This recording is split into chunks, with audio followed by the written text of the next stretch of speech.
안녕하세요. 하나님의 구원의 계획 오늘 네 번째 시간입니다. 구원자를 기다리는 세상과 사람들 그리고 구원자에 대한 계시에 대해서 우리가 한번 오늘 좀 살펴보도록 하겠습니다. 자, 우리는 지난 시간에 멸망의 대상이 되어버린 인간이 모습을 우리가 살펴보았습니다. 참 뭐랄까요, 비참했죠. 하나님 원래 목적은 인간이 행복하게 또 귀하게 그리고 또 즐겁게 살기를 원했는데 하나님과 맺은 이 언약을 인간이 파괴함으로써 하나님과 인간 사이에 그저의 문제가 생기겠다고 말씀을 드렸습니다.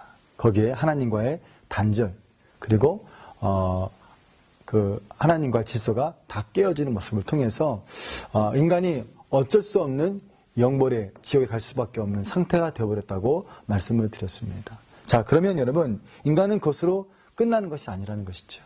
사람은 또 끊임없이 에덴에 쫓겨났기 때문에 그 에덴을 찾는 것이 바로 인간의 본질이고 모습이다. 이렇게 우리가 말씀드릴 수 있겠습니다. 왜냐하면 오늘 인간이 에덴에서의 진정한 행복과 영원한 나라의 행복을 잃어버리고 이제는 질병과 죽음이 그 앞에 왔어요. 그리고 현실은 끊임없이 야육장식의 질서 앞에서 살고 있습니다. 얼마나 힘듭니까? 얼마나 괴롭습니까? 그리고 괴로움과 탄신과 그리고 한숨만 가지고 인생을 살 수밖에 없다는 것이죠. 근데 인간의 본질은 안 그렇습니다. 그럼에도 불구하고 뭔가 찾죠. 그래서 어떤 사람들은 그저의 철학을 통해서 인간이 무엇인가를 찾고, 또 어떤 사람은 문학을 통해서 또 새로운 에덴을 찾기도 하고, 또 어떤 사람은 현실의 정치와 또 과학이나 의학이나 이걸 통해서 인간이 죽으면 그걸로 끝인가, 이런 부분에 대해서 이야기하고 있는 거 아니겠습니까? 요즘 우리의 삶을 가만히 보십시오. 사람들이 뭐 복지 말하는 거 뭐예요? 그것이 바로 인간이 추구하고 있는 내용이라는 거예요. 예, 잘 살고 싶은 거예요. 그죠? 또 행복하게 살고 싶은 거 아니겠습니까? 나이 들고 힘없는데 말이죠. 예, 이게 아무것도 없으면 더군다나 어렵고 힘들지 않습니까? 그러다 보니까 이제 복지의 개념으로 나라가 가고 있는 이유가 거기 있더라 이 말이죠. 자, 여러분, 이 모든 것들은 바로 무엇입니까? 인간이 하나님 나라를, 천국을 잃어버려서 그렇습니다. 그리고 잃어버리기 때문에 인간은 이제 끊임없이 이 낙원을 찾기 위해서 지금도 몸부림치고 애쓰고 있다는 것을 우리가 본능적으로 우리가 알 수 있는 계기가 되는 것이죠. 자, 오늘 세상에 많은 사람들은 그런 부분에서 자기의 구원자를 찾습니다. 그죠? 그리고 자기를 만족해 주실 사람을 찾습니다. 그래서 우리는 성경적으로 구원자, 메시아라고 우리가 말씀드릴 수 있게 되는 것이죠. 자, 그러면 오늘 메시아를 기다리는 사람들의 모습을 우리가 좀 보도록 할 텐데요. 자, 사람들은 질병과 죽음과 야육세계가 아닌 자유가 있는 세계를 꿈꾸고 그것을 찾기 위해서 때로는 이루기 위해서 수많은 대가와 그죠, 노력과 그리고 힘을 기울이고 있습니다. 그리고 그 안에는 그것을 해결할 수 있는 구원자를 찾고 있는 것이 바로 죄된 인간들의 모습이라고 말씀을 드렸습니다.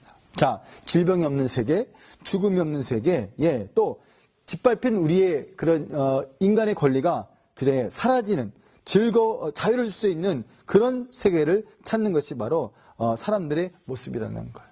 그리고 그것을 해결해 줄 수 있는 영웅을 찾는 것이 바로 우리가 기다리는 문제 아니겠습니까? 요즘에 대통령들 선거하실 때 오면 뭐 얘기합니까? 가장 중요한 게 바로 뭡니까? 예, 경제 문제입니다. 왜? 경제 문제가 있어야 풀어줘야지만이 사람들이 따라오기 때문에 그렇죠. 사람들도 그것을 추구하고 그죠? 예, 그것을 의지하는 목적이 있다는 것입니다. 왜요? 내가 행복해지기 위해서, 지겹게 살기 위해서, 편하게 살기 위해서 가지고 있더라 이 말이죠. 그것이 바로 인간이 가지고 있는 에덴의 본능적인 모습이라는 것이죠. 자, 때로는 현실 속에서 없는 영웅을 찾기도 합니다. 그래서 우리가 왜 TV나 영화 같은 데 보면은 옛날에 그런 거 있었습니다. 어떤 슈퍼맨 같은 경우, 그죠? 그 다음에 또 뭡니까? 예, 뭐 원더우먼 같은 사람들 보면은 다 옛날에 그죠? 사람들이 동경하는 거예요. 내가 못하는 거 저 사람이 지금 하고 있어.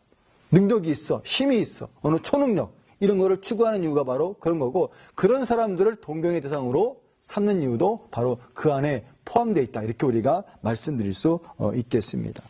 자, 그러면 오늘 성경은 우리에게 무엇을 말씀하고 있습니까? 자, 성경은 하나님 나라에 대해서 계시와 함께 하나님의 구원의 계획에 대해서 나타나고 있는데 오늘 여기에 가장 중요한 주제가 있습니다. 들어보십시오. 이렇게 말합니다. 자, 인류의 죄와 그 형벌의 멸망에서 누가 구원할 수 있을까? 누가 인류를 죄와 형벌의 멸망에서 구원할 수 있을까? 이것은 기독교인들만의 문제가 아니라 모든 인류들이 생각하고 있는 공통의 문제라는 것입니다. 방법은 다 달라요. 어떤 사람은 정치를 통해서, 어떤 사람은 문학을 통해서, 어떤 사람은 의술을 통해서, 어떤 사람은 과학을 통해서 이것을 추구하고 있지만 본질은 같다는 말이죠. 본질은 같은 것입니다. 자, 오늘 그런 부분에서 인간은 끊임없이 자신이 갖고 있는 문제와 아픔과 고통과 괴로움에서 구원자를, 나를 구원해줄 구원자를 찾고 있다는 말이죠. 자, 그런데 인간들의 방법으로 구원자를 기다리고 찾고 있을 때 하나님께서는 하나님이 보내주실 구세주를 우리에게 계시해주고 있다는 사실을 우리가 주목해야 되는 것입니다. 이것이 바로 기독교 역사이고 바로 성경의 역사가 되는 것이죠. 우리가 첫 시간에 배웠지 않습니까? 그죠? 예.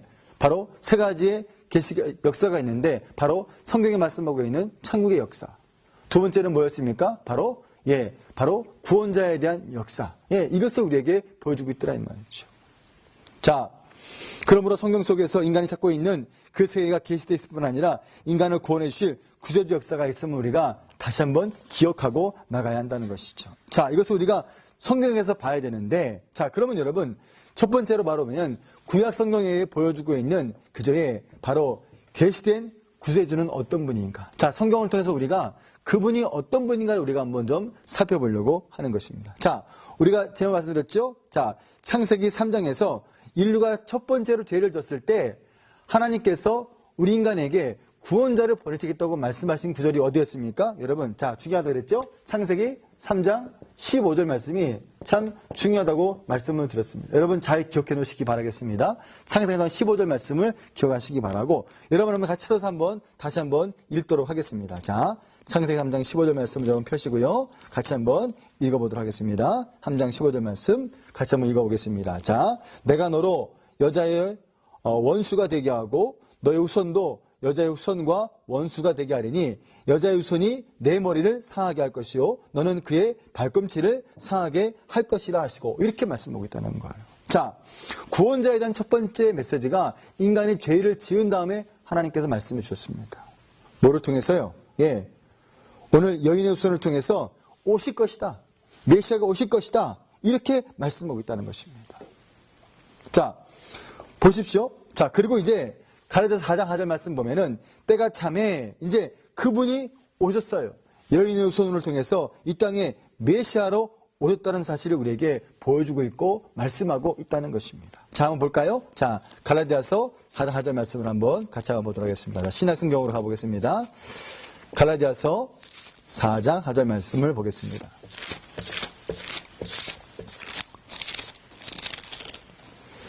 같이 한번 읽어볼까요? 자, 신약성경 306쪽에 있습니다. 읽어보겠습니다.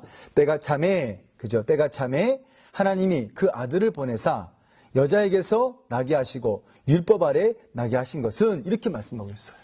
하나님이 약속하신 창세기 3장 15절의 말씀이 때가 참에 여인의 후손을 통해서 오셨다는 것을 오늘 그저의 갈라디아를 통해서 보여주고 있고 말씀하고 있더라 이 말이죠. 자, 여러분, 오늘 이것이 대표적인 구절이라면, 오늘 성경에 특별히 창세기 5장에서 나타나고 있는 이 구원자의 족보를 보면 이 사실을 우리가 더 정확하게, 명확하게 우리가 알 수 있고 이해할 수 있게 됩니다. 자, 여러분, 창세기 5장에 보면은 인류 역사의 족보가 기록되어 있습니다. 자, 그런데 자세히 보면 모든 사람의 족보를 다 기록한 것이 아니라 한 사람씩만 기록하고 있으면 우리가 주목하셔야 되는 것이죠. 자, 아담으로부터 시작돼서 가인과 아벨에 나타나지를 않고 셋이라는 사람만 소개시켜 주십니다.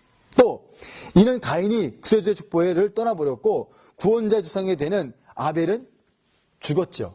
순교했습니다. 그렇기 때문에 여기에 기록되지 못했다는 것이죠. 그리고 창세기 5장 4절에서 보면 아담이 셋을 낳은 후에 800년 동안 자녀를 낳았다고 했는데 그들은 한 사람 소개하지를 않았습니다. 역시 그 다음 사람도 모두가 마찬가지입니다. 이는 성경의 모든 사람의 족보를 기록하고 있는 것이 아니라 오직 구원자의 족보로만 이루어지고 있다는 사실을 우리에게 보여주고 있는 거예요. 간혹 가다 보면 성도들이 그런 질문을 합니다. 분명히 가인이 죄를 졌을 때, 아벨을 죽였을 때 자기가 밖에 나가면 죽을 것 같다는 거예요. 근데 성경은 거기에 나와 있는 사람이 아담하고 그 다음에 하와하고 그 다음에 가인하고 아벨밖에 없는데 누가 더 있냐는 거예요. 사실은 아니거든요. 사람도 있었지만 오늘 성경이 말씀하고 있는 건 뭐냐면은 오늘 구원의 역사의 관점에서 봤을 때 사람들만 기록하고 있다는 사실을 우리가 주목해서 우리가 읽으셔야 한다는 것이죠. 자, 그러면 오늘 창세기 5장에서 아담으로부터 노아에 이르기까지 구원자의 조상들을 우리가 쭉 소개하고 있는 내용이 바로 창세기 5장의 내용인데요. 한번 우리가 몇 가지 보도록 하겠습니다. 첫 번째는 바로 노아의 가문에 대해서 창세기 11장에서까지 이어지는데요. 그러면서 구원자의 족보는 노아의 세 아들 가운데서 셈에게로 이어진다는 것입니다. 셈. 자, 셈의 손들 가운데 중에서도 마침내 아브라함에게까지 이어지는 내용이 바로 창세기 12장의 내용이라는 것이죠. 자, 그런데 또 창세기 6장부터 11장까지 보면 홍수 심판 이후에 함께 바벨탑 사건 등이 많은 사건들이 등장하지만 성경이 중요하게 기록하고 있는 것이 바로 노아의 세 아들들입니다. 자, 그 중에서 누구의 후손으로 메시아가 올 것인가에 대해서 족보를 기록해 놓고 있다는 것이죠. 역시 창세기 11장 10절과 30절까지 말씀 보면 노아 이후에 세 아들 중에서 구원자의 조상이 바로 셈으로 이어지고 그가 낳은 많은 자녀가 있겠지만 그 가운데서도 이 아르박삭이라는 사람을 성경이 소개하고 있습니다. 이 아르박삭, 자, 이게 창세기 11장 11절의 내용인데, 자, 창세기 5장에 같은 형태의 역사가 기록되고 있음을 볼 수 있는데, 이 같은 역사의 모습은 아브라함의, 그 아버지 데라에게 이르기까지 되고요. 자, 그리고 역시 데라가 낳은 세 아들 중에서 구원자의 족보는 바로 아브라함에게로 이어지고 있다는 것입니다. 자, 이제 하나님은 아브라함을 통해서 하나님의 구원의 계획에 이르기 위해서 아브라함을 부르시게 되는데 이것이 바로 창세기 12장에서의 내용이라는 것입니다. 자, 이걸 쭉 놓고 보면 뭘 발견할 수 있습니까? 하나님의 구원의 족보가 어떻게 이어지고 있는지를 우리에게 주목해서 있고 보여주고 있더라 이 말이죠. 자, 오늘 이런 부분에서 그 다음에 이제 아브라함 이후에는 어떻습니까? 우리가 잘 아는 사람들이 나오는데 그게 바로 누구냐면 이사, 그 다음에 야곱에게로 하나님의 구원의 계획이 이루어지고 있더라 이 말이죠. 자, 먼저 그러면 하나님이 아브라함에게 나타난 구원의 계획을 우리가 한번 보도록 하겠습니다. 자, 하나님은 이 아브라함을 통해서 어떤 구원의 계획을 가지고 계시는가 보겠는데요. 자, 창세기 한번 22장으로 한번 여러분 우리 같이 넘어가겠습니다. 창세기 22장으로 한번 가보시겠습니다. 창세기 22장 우리 17절부터 18절 우리 두 절만 같이 한번 읽겠습니다. 창세기 22장 17절 18절 말씀. 자, 같이 한번 읽어볼까요? 자, 내가 내게 큰 복을 주어 내 씨로 크게 성하여 하늘의 별과 같고 모래가에 바다의 모래와 같게 하리니 내 씨가 그 대적의 문을 얻으리라. 또 내 씨로 말미암아 천하 만민이 복을 얻으리니 이는 내가 내 말을 준행하였음이라 하셨다 하리라. 아멘. 이렇게 말씀하고 있다는 거예요. 자, 여러분 여기서 뭘 보여주고 있습니까? 하나님은 아브라함에게 뭘 보였습니까? 하늘의 별, 바닷가의 모래 같은 많은 씨를 그에게 주셨다고 말씀하고 있습니다. 또 내 씨를 통해서 천하 만민이 복을 받을 것을 하나님과 아브라함이 언약을 맺고 있는 것을 우리가 발견할 수 있게 되는 것이죠. 자, 그리고 신약에 와서 이제 그 아브라함이 하나님과 받은 그 약속을 이루어진 것을 설명하고 있고 말씀하고 있다는 것입니다. 자, 몇 군데 볼까요? 한번요. 자, 먼저 예수님께서 그 사실에 대해서 증명해 주고 계십니다. 자, 요한복음 8장 56절 말씀을 한번 보겠습니다. 같이 한번 보겠습니다. 요한복음 8장으로 한번 가보겠습니다.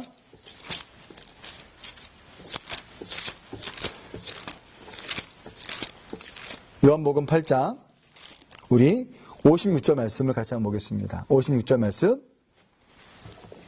자, 같이 읽어보겠습니다. 자, 너희 조상 아브라함은 나의 때에 볼 것을 즐거워하다가 보고 즐거워하였다. 이렇게 말씀하고 있습니다.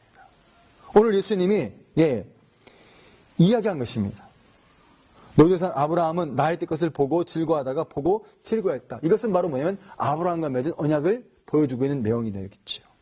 또 우리가 잘 아는 마태복음 1장 1절 말씀 보면 마태도 이를 증명하고 있음을 우리가 발견할 수 있다는 거예요. 마태복음 1장 1절 말씀 이렇게 말하고 있습니다. 자, 아브라함과 다윗의 자손 예수 그리스도의 세계라. 자, 족보를 말하면서 누구를 언급하고 있냐면 아브라함을 언급하고 있다는 거예요. 뭘 말하는 것입니까? 하나님과 아브라함이 맺은 이 구원의 역사, 이 계획에 대해서 설명해주고 있고 말씀하고 있다는 것입니다. 자, 우리가 잘 아는 신학의 사도 바울도 이 사실을 근거로 이야기해주고 있습니다. 자, 가라디아서 3장 16절 말씀 보면 사도 바울의 글을 우리가 이해할 수가 있는데요. 자, 한번 가라디아서 3장으로 한번 가보겠습니다. 가라디아서 3장 16절 말씀 보겠습니다. 자, 신학성경 페이지, 자, 305쪽에 있습니다. 자, 한번 같이 읽어보겠습니다. 자, 같이 읽어볼까요? 자, 이 약속들은 아브라함과 그 자손들에게 말씀하신 것인데 여럿을 가르쳐 그 자손이라 하지 아니하시고 오직 하나를 가르쳐 내 자손이라 하셨으니 곧 그리스도라. 이렇게 바울이 설명하고 있다는 것입니다. 자, 바울도 뭘 언급하고 있습니까? 예, 아브라함을 통해서 다음에 메시아가 올 것을 말씀하고 있고 하나님의 구원의 메시지가 올 것을 우리에게 보여주고 있고 말씀하고 있는 내용이 포함되어 있더라 이 말이죠. 자, 이것이 바로 아브라함을 통한 하나님의 구원의 계획의 약속에 대한 이야기를 담고 있는 것이라면, 예, 계시를 보여주고 있으면 이제 그의 아들 이삭을 통해서 보여주는 하나님의 또 놀라우신 계획을 우리가 좀 알아야 되는 것입니다. 자, 그건 바로 창세기 바로 26장에 나와 있는데 한번 창세기 26장으로 가보겠습니다. 자, 창세기 한번 26장으로 가보겠습니다. 26장 우리 1절부터 4절 또 6절까지 말씀 보면 이 내용을 잘 설명하고 있습니다. 자, 창세기 26장 1절부터 한번 4절까지 말씀 보겠습니다. 자, 읽어보겠습니다. 자, 아브라함이 때에 첫 흉년이 들었더니 그 땅에 또 흉년이 들매 이삭이 그랄로 가서 블레셋 왕 아비멜렉에게 이르렀으니 여호와께서 이삭에게 나타나 가라사대 애굽으로 내려가지 말고 내가 내게 지시하는 땅으로 가라. 자, 이 땅에 유하면 내가 너와 함께 있어 내게 복을 주어 내가 이 모든 땅을 너와 내 son에게 주리라. 내가 내 아비 아브라함에게 맹세한 것을 이루어 내 자손이 하늘의 별과 같이 번성하며 이 모든 땅을 내 자손들에게 주리니 내 자손이 인하여 천하 만민이 복을 받을 것이라. 아멘. 이렇게 말씀하고 있다는 거예요.